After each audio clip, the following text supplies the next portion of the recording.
புகழ்பெற்ற ஜாதகம் யாருக்கு அப்படின்னு பார்த்தோம்னா, லக்னத்துக்கு 10 சனி பார்த்தாலும், 10ல் சனி இருந்தாலும், 10ல் சனி குரு இருந்தாலும் அவர்கள் புகழ் அடைவார்கள், சந்தேகம் இல்லை. ஏன்னா மக்களை ஈர்க்கக்கூடிய இடம் 10. அந்த இடத்திலே சனி பார்த்ததால் அவர்களுக்கு மக்கள் தொடர்பு உண்டு.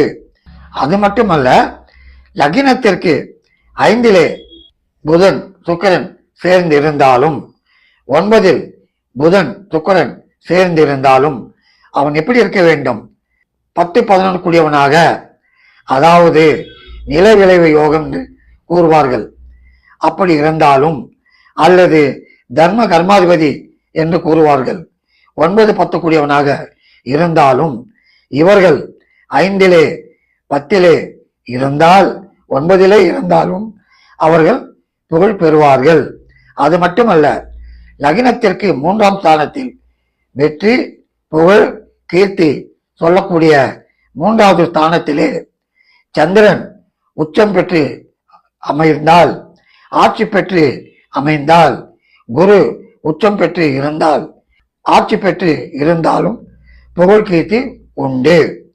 அதே நேரத்திலே நன்றாக படித்துவிட்டு உத்தியோகம் கை நிறைய சம்பாதிப்பவர்கள் யார் என்று பார்த்தால், 4 கூடியவன் 5 கூடியவன் இருவரும் சேர்ந்து 10லே இருந்தால் கை நிறைய பணம் அருமையாக லட்சக்கணக்கிலே சம்பாதிப்பார்கள்.